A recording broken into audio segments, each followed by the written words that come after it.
Duxovkasiz, jelatinsiz, me'daga tegmaydigan mayingina sutli cheescake tayyorlaymiz. Qani ketdik. Bismillah deb boshlaymiz. Birinchi bo'lib idishga sut, shakar, kukuruzni kraxmal, vanilin solib, komochkasi ketguncha aralashtiramiz. Gazga qo'yib, quyilguncha aralashni davom ettiramiz. Videoda ko'rsatilgandek quyilgandan keyin gazni o'chirib, tvorojniy sir solamiz. Yaxshilab aralashtirib, chetga olib turamiz. Silikon qolip yoki silikon qolipingiz bo'lmasa, menga o'xshab oddiy keks qolipini strichlab, sutli massani bir qismini solamiz. Pechenyedan maydalab solamiz, xohlagan mevalardan solamiz. Men banan bilan malinadan foydalandim. Ustidan sutli massadan solib, qolipni 1-2 yaxshilab urib olamiz.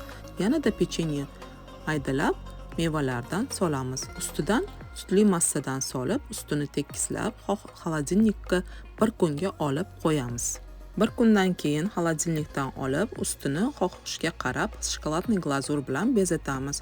Juda ham mayin, me'daga tegmaydigan sutli cheesecake'imiz ham tayyor. Siz ham albatta bir marta bo'lsa ham tayyorlab ko'ring. Retsept yoqsa, yurakchani bosib, me'daga tegmaydigan shirinlik yaxshi ko'radigan yaqinlaringizga yuborib qo'ying. Ketkizgan vaqtimiz barchamizga manfaatli bo'lsin. Yeganlarimiz ibodatlarimizga quvvat bo'lsin.